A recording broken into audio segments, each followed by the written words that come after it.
So ito ma'am, malaki yung gulong. Di hangin yan, di hangin. Hindi yan solid, may hangin po siya, may interior.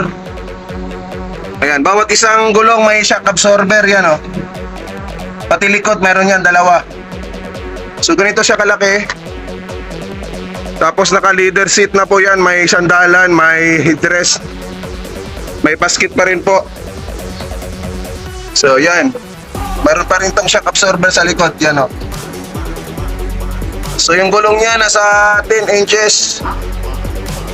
Medyo mataas na po yung clearance. Ayan. Removable battery po to, removable battery. So ito yung battery niya na re-remove. So 48,990.